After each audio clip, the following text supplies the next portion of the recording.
I'm Miwa Messer. I'm the producer and host of Poured Over, and Mark Haddon is here to talk about his new collection of stories. It's his second collection of stories, Dogs and Monsters, and it is wild in all the best ways, and I cannot wait to talk to Mark in a spoiler-free conversation, because obviously we don't want to give away all of the good bits. If you recognize Mark's name, yes, he's the guy who wrote Curious Incident of the Dog in Nighttime, which is almost 20 years old. Is 20 years old? It's been out for a minute. And it's been assigned reading in high schools and colleges all around the States and has done quite well and sold bajillions of copies. But we really do want to talk about the story collection, which is coming hot on the heels of The Porpoise, which was a retelling of Pericles via Shakespeare, via Mark. But Mark, my understanding is the stories in Dogs and Monsters were written over time and collected here sort of for the first time? Yes, and when you say hot on the heels of The Porpoise, certain things have got in the way, including my having a triple heart bypass, almost exactly on pub date for The Porpoise, which was unhelpful to say the least. So, it slowed down my publicity, but it slowed down my writing as well. And also recently, I've been struck by long COVID. So this collection came together over many years and piecemeal during breaks in the fog. One of the first stories, though, right? Or actually, the first story in the collection is one of the first stories you wrote sort of as you were coming out of the fog of heart surgery. Do I have that right? A mother's story?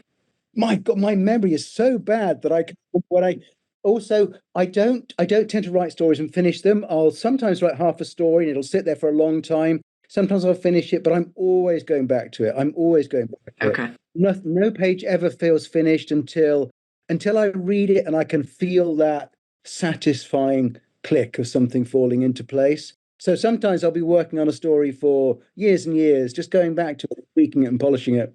Okay, so this new book, it's a combination of a lot of things, and it's an absolute delight. A little gritty in some places, but an absolute delight. And we've got retellings of Greek myths. We've got dystopians where, you and I were just talking about the ending of one story that we will not be discussing here. The story maybe, but certainly not the ending. We've got UK prep school. There's sort of a new take on the Island of Dr. Moreau by H.G. Wells. You've got a story that's an homage to Virginia Woolf. And I got to say, your brain is fascinating. It's completely fascinating. So what I'm thinking as a reader is that you start with an idea and then the language comes. Am I right about that? Well, why don't we go back to your use of that word retelling? I would say that what I don't do is retelling. Okay. There are stories that fascinate me, and one of the reasons they fascinate me is that even if you've never heard the story of the Minotaur or Sir Gawain and the Green Knight, there's a little bell that chimes in the back of your head. Now it's part of the cultural wallpaper, isn't it? Lots of those stories are. So it's good to use that. But I only write about these stories when I have a beef with them. I think something's missing. So usually it's not a retelling. It's a wrestle with that story. I want to change something. I want to get in there and see the story from someone else's point of view. I mean, you mentioned this. The first story is a version of the Minotaur story. I'm really interested in power and how stories get told to protect those in power. I thought, how can I retell this story in a way that's interesting? And I suddenly saw that it could be told as a way of maybe covering up for the birth of a child with a profound disability. And what if the Minotaur is that kind of real person who's having this story spun around them to take the attention away from something that's seen as terribly wrong with them? You also set it in Elizabethan England, which I thought was a really interesting choice. You could have set it at any point. I mean, it works exactly as it's written. Please don't misunderstand me. But I thought, okay. So can we talk about the setting for a second? Because not what I expected. I think I chose it because I feel comfortable in that setting. Maybe I've just been reading far too much Hilary Mantel, and it's all just stuck there. It's in the back of my mind. I mean, one of the great things about these stories is they are for all time, aren't they? Yes. The problem is when you can put them anywhere. The question is not where you put them. You can put them in whatever place you want. Make it work. You've got to make the psychology work. If you make the psychology work, then then everything else is backdrop and scenery and furniture. And that was the important thing for me. Okay, so ultimately then it's character Yeah. driving the story for you. Yeah. So let's use a mother's story. Let's use that as sort of our not just a starting point because it's the first story, but it to me really sums up what you're doing in this collection. The idea that we've got an unexpected moment in time, that you're taking this story and poking holes in, okay, let's call it a cultural cornerstone, right? You're looking at power. You have given this mother a complicated life and a complicated child and a really horrible husband and an unpleasant daughter. Very unpleasant daughter. Nothing knows the story better than someone really suffering, an empathetic person having their backs pressed firmly against the wall. I mean, you just said this a second ago. You've been chipping away at this story, right? And writing and rewriting. So let's use this to talk about process for a second, right? You're chipping away. Mm-hmm. Does mom show up first? Did the kid show? How do we get to this finished story that I'm going to be thinking about for a really long time? Two things happened. One is to do with my interest in human beings, and one is to do with my interest, bizarrely, in architecture. Okay. So the human being thing, the mother and the child came together. Very, very few people are people in isolation. We are all made by our relationships. And if a child has a disability, no child has a disability in isolation. There's always there, or the terrible absence of someone who ought to be there. So the two come bound together, and that's the joy and the burden of having of having a child who is special in any way, whether society counts that specialness as positive or negative, whether you don't have speech and you're in a wheelchair or you're a top flight tennis champion. Often has a similar sort of effect on families, doesn't it? People are bound together very tightly for a long time. So that they came as a pair. Architecture.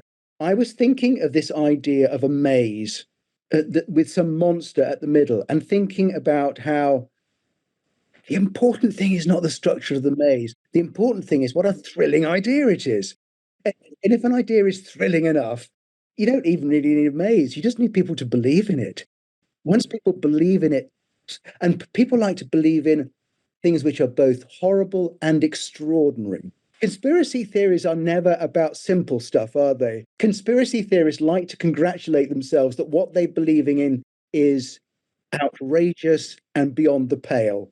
No conspiracy theorist congratulates them for having solved a simple little puzzle. They've peeled back the lid on something terrible and vast.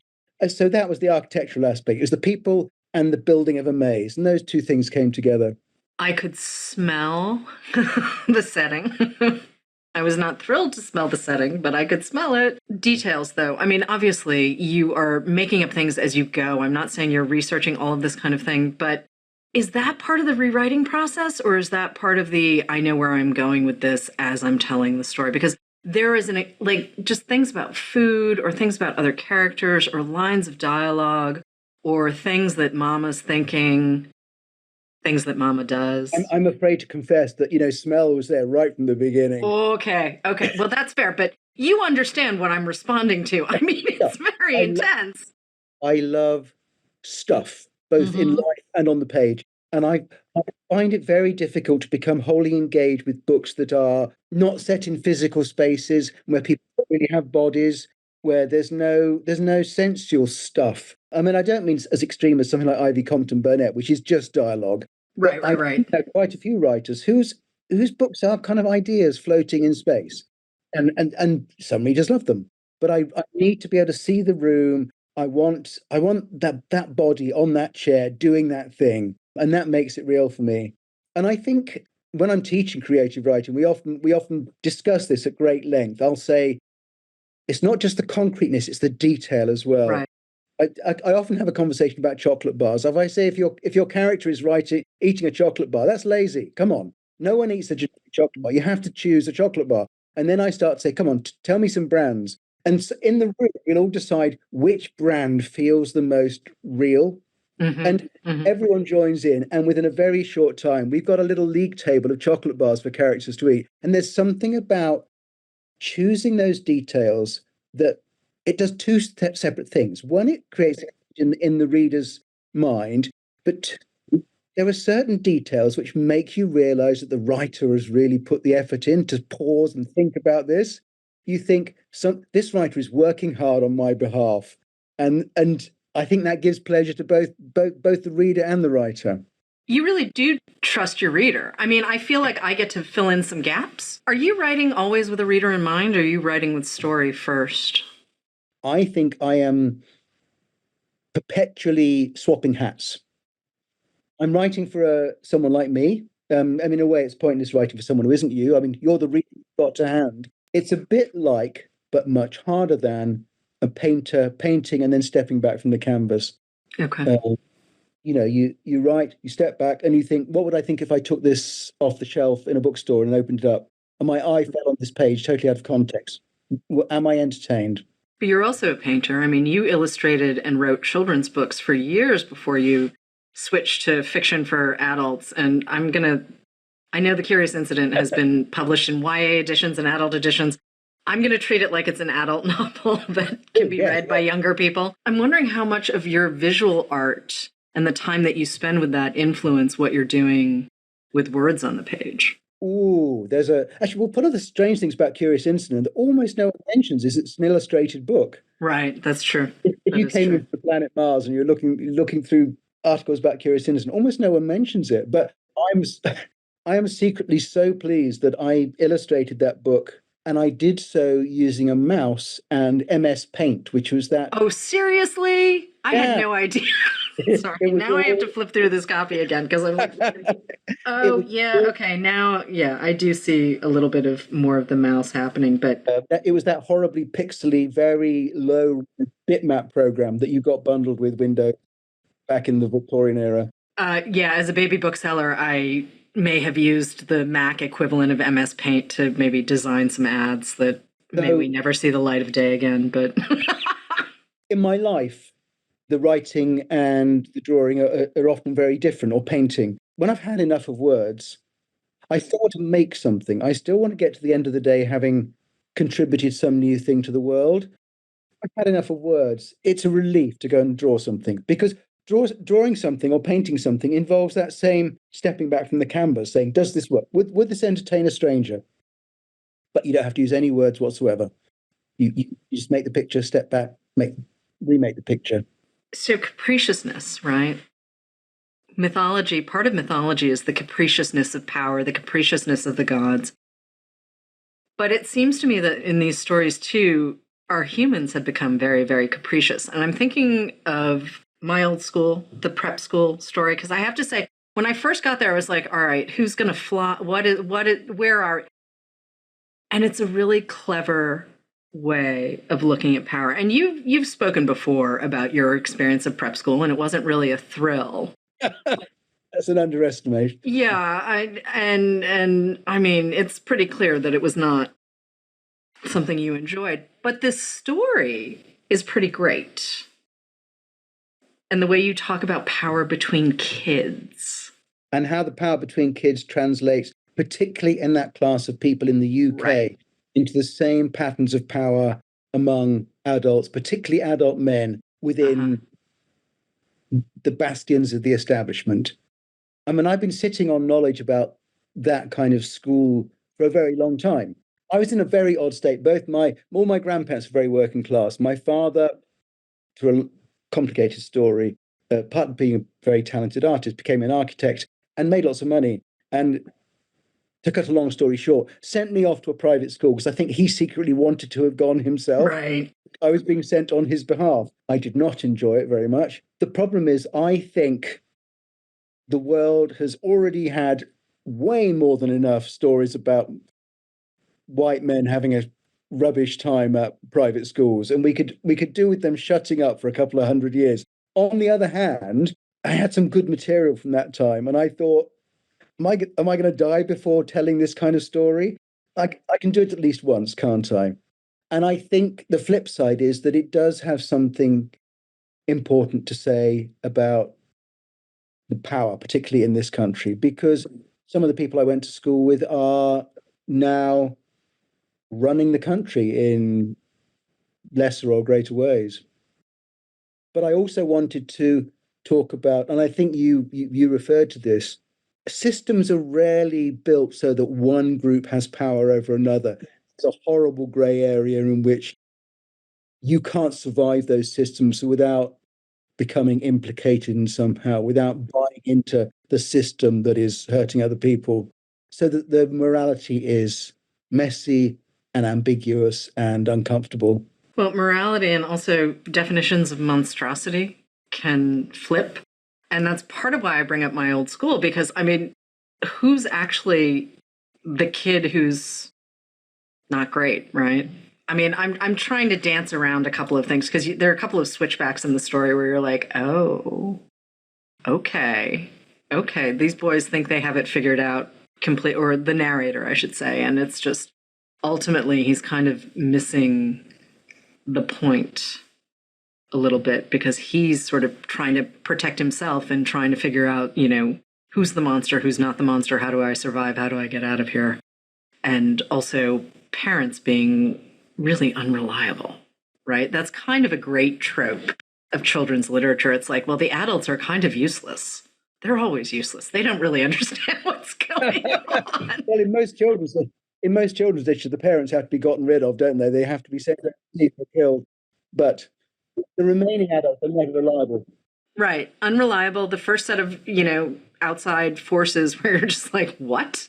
Why am I being forced to play along with this? Which does, though, lead me to Quiet Limit of the World. Because I do feel like these are siblings. I do feel like you are in different ways addressing that same sort of class consciousness. I mean, we've got a character who ends up, you know, obviously it's a play on a myth, but who ends up being immortal, but someone forgets to ask for the other bits of immortality that would make it a little more pleasant than what this character is going through. And so again, we come back to this idea of messy morality, right? But also, what's a monster? What's not a monster? So did my old school come first? Do you remember the order that you wrote these stories in? What's really interesting is that I'd never seen them as paired in that way. And that's great. I mean, I think one of the uplifting things about writing a story that works, if it ever happens, is that two people go away and have positive experiences, but then disagree violently about what the story is about. No, for me, it was very much about getting what you want. And if you get absolutely what you want, what is it like? Particularly, I think all of us, to some extent, have trouble coming to terms with the fact that we're going to die, that life is finite. And I've had periods in my life when that's been absolutely terrifying.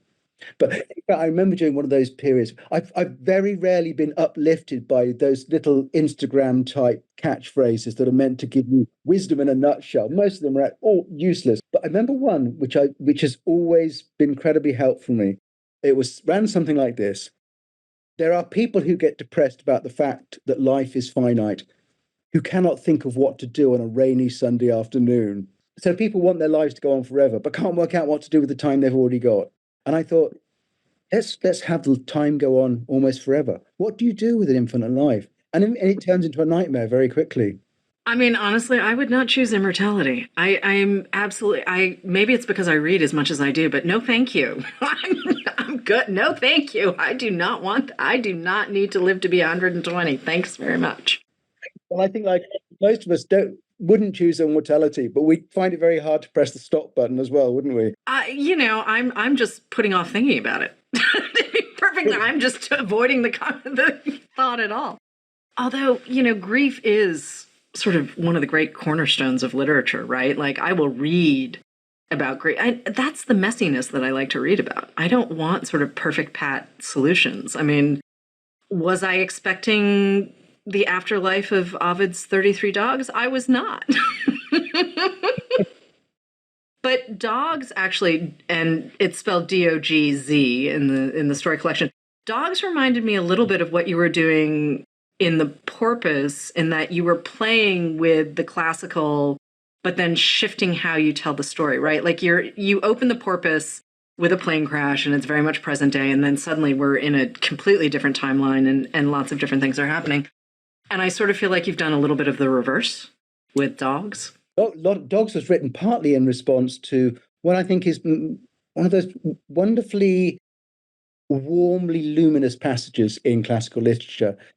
When Ovid's telling that story of Actaeon, who stumbles on the goddess Diana bathing and gets eaten by his dogs, the dogs are all given names and sort of their heritage and everything else, and in a way that no other dogs in classical literature are. None of the other characters in those stories are.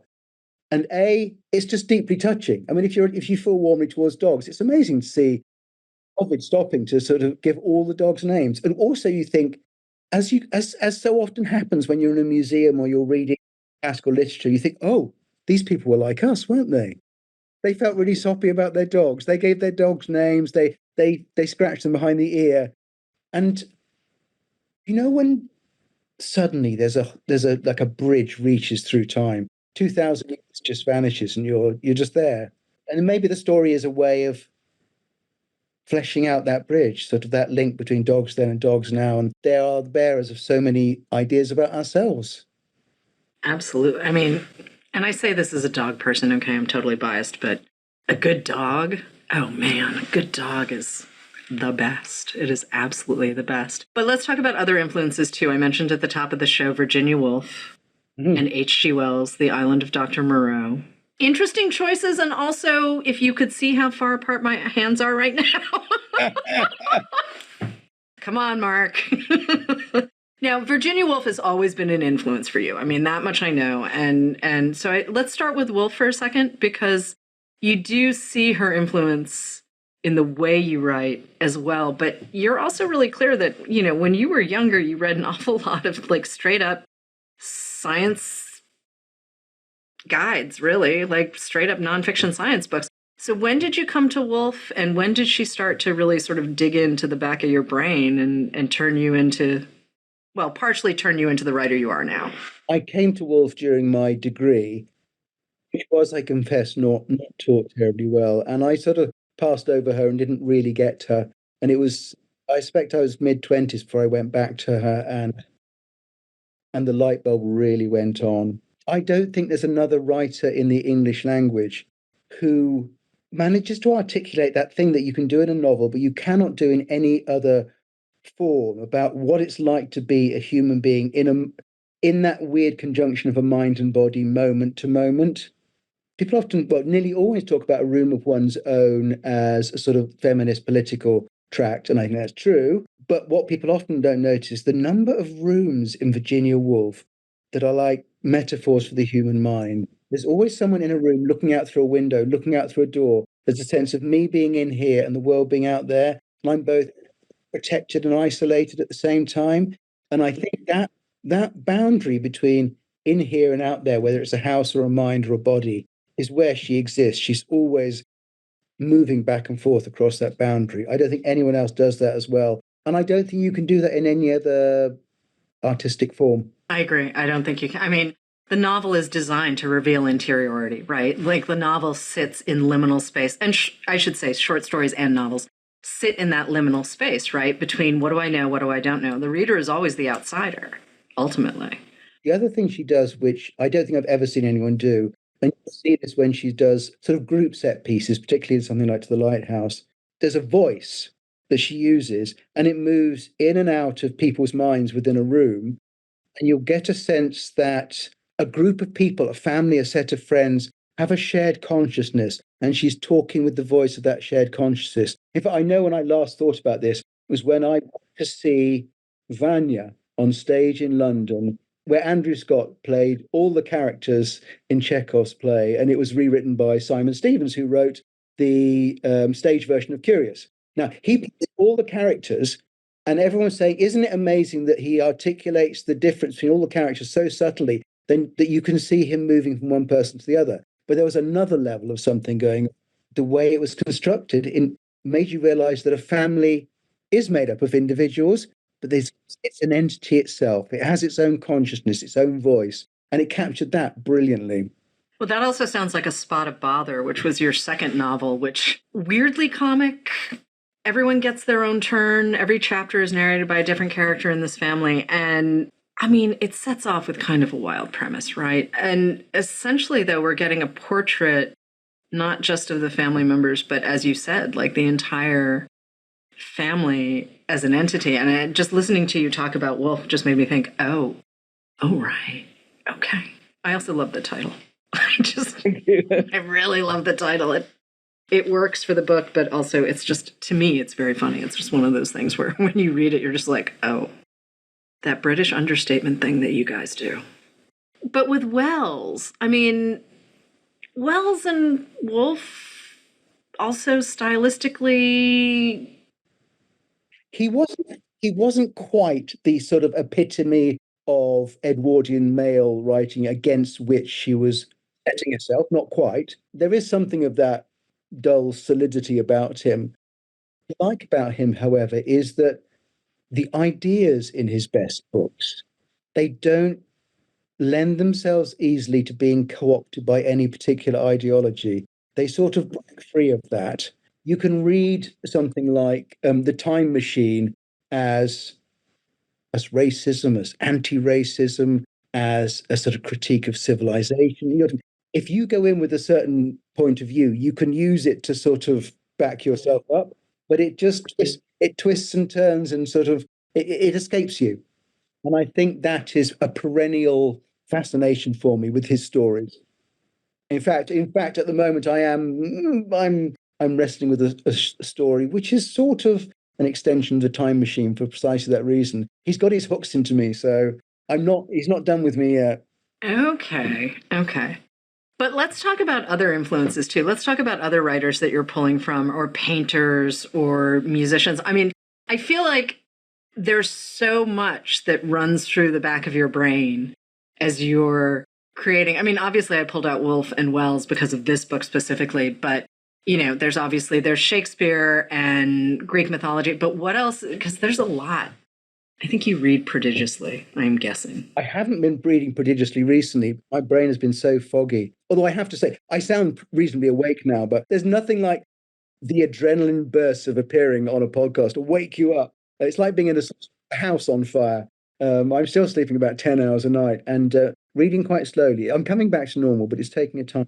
I do read a lot and widely, but I have a shockingly poor memory. I am, I think, one of the few people on the surface of the earth to have read Proust twice by accident. Oh, sorry, that's great. That's really great. I got to the end of the last volume of the Terence Kilmartin translation years ago now and found my own pencil markings in the margin. I thought, oh dear, I've been here before, haven't I? A bit of me would, and I think like many of us, would love to have a memory like a library where everything's stored and retrieved at will. I have come to terms with the fact that I have a compost heap in my head.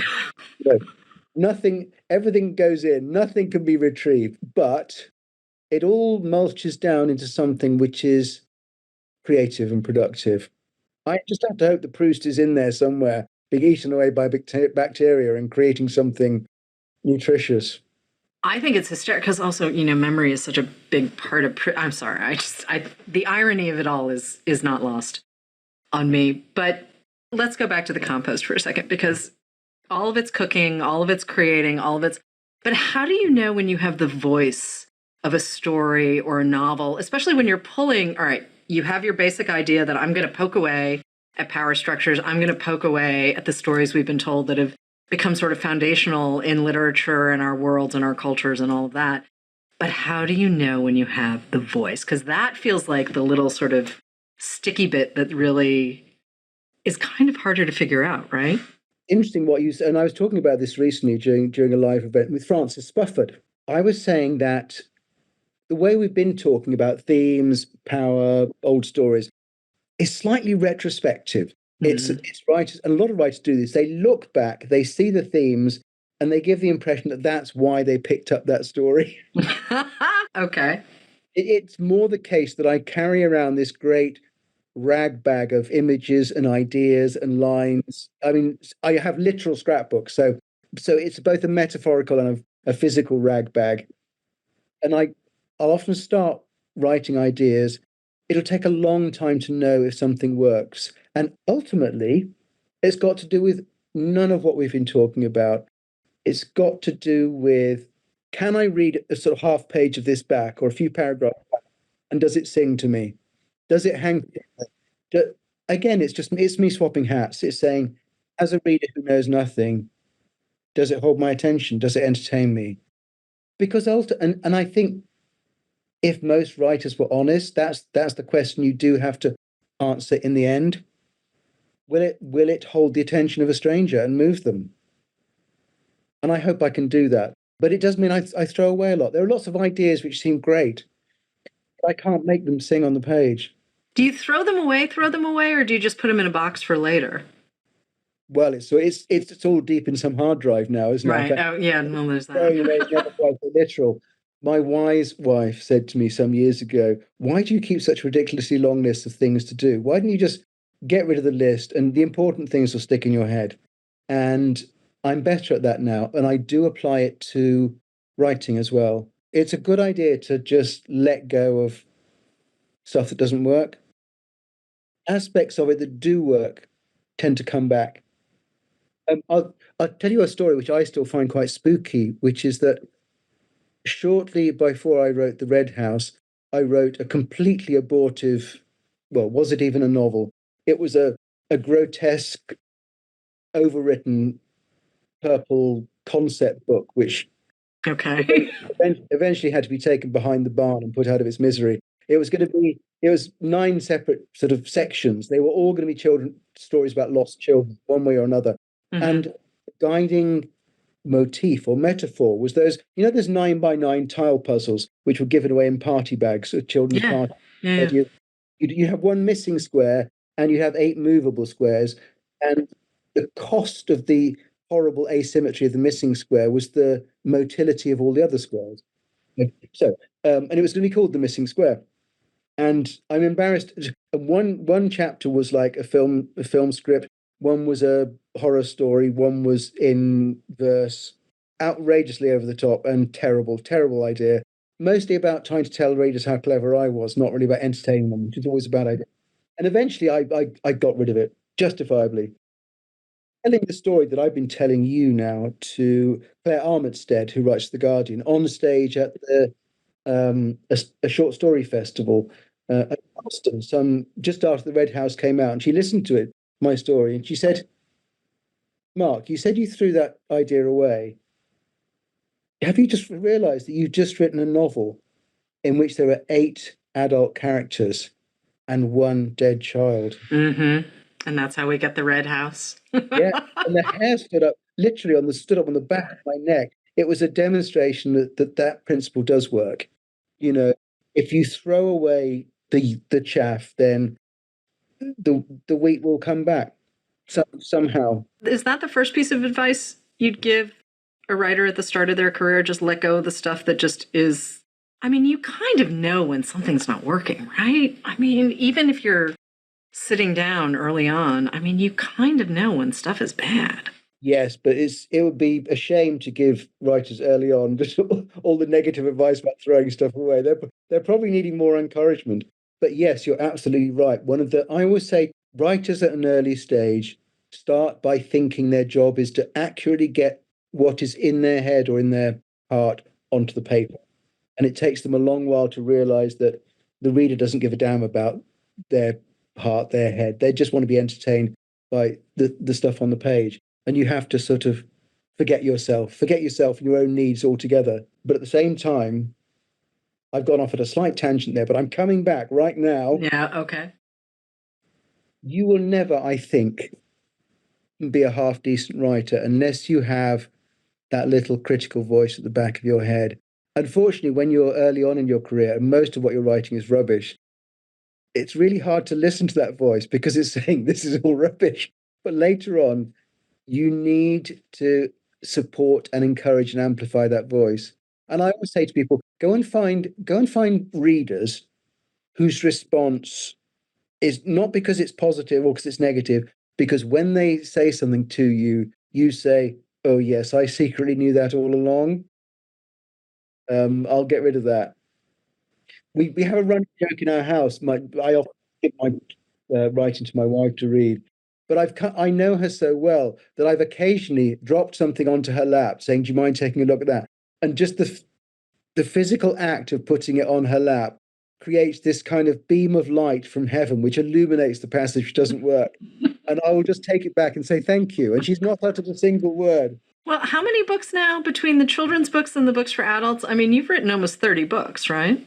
That is very possibly true, and I would not know off the top of my head. I am guesstimating. I think there's sort of 16 books for the short set, as I call them, and then 8 for adults. Yeah, 8 for adults. One poetry collection, 2 short story collections, and then 4 novels, 5 novels. Yes.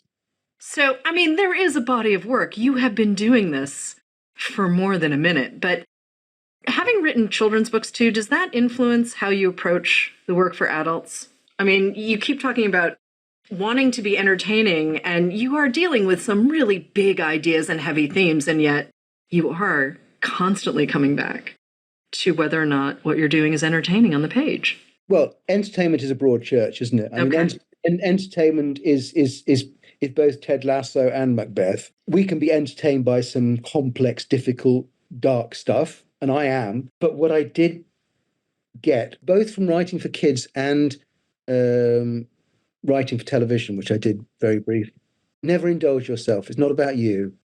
And particularly in kids' writing, no kids are going to applaud you because you wrote about the weather really well for 2 pages. I mean, sure, if you're a genius, do the weather. But you've got to be a genius and you've got to be certain of it. Check yourself at all times. And I think we all know examples of great writers who are prone to this, who feel the fact that they are themselves and that voice is their voice is sufficient to justify them taking up your time. I think you need to justify taking up someone's time. You've got to be delivering something. Don't rest on your laurels. And you can't put up with kids because, particularly very young kids, I remember the first time I ever read stories to a class of very, very young children.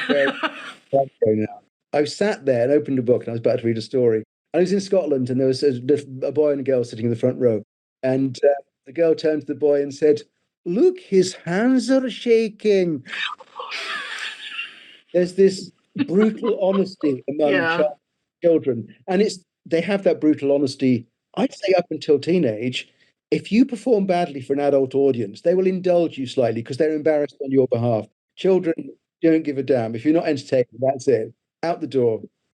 And I think I've retained a sense of that. And I think that's salutary and helpful. Okay, so I alluded to this story that I'm still thinking about the ending of, which is called The Bunker. And it's dystopian. It's more than a little unexpected. And obviously, we are not going to talk about the ending of this story that I will not stop thinking about. But it does sort of sit outside of a lot of what's happening in this collection in a different, I mean, the themes are there, but like the substance and the style are slightly different. Can we grab a few minutes with that story before we round out this episode? I think there is a connection to some of the other stories, and it's a perennial theme for me. I cannot remember the name of the writer who spoke about this, and I'll be forever grateful for them. I think it was an Irish poet, but I haven't tracked them down. They talked about how do we get from the here and now into the weird zone in a way.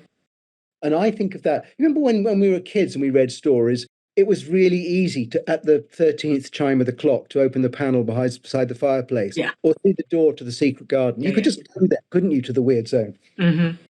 We now know that in our daily lives, this mundane world is all there is, but we still have a sense of there being somewhere else, somewhere strange, somewhere different on the other side of that membrane.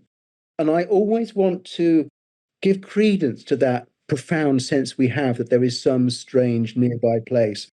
How do you get there?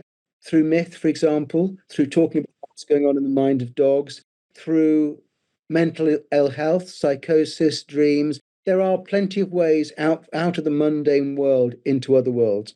And one of the things that I did in the bunker was set up 2 separate realities. Oh, yes, you did. Oh, yes, you did. And leave the reader unsure as to which is real and which is not. You know, there's that famous story about the Chinese philosopher who dreams that he's a butterfly. Yep.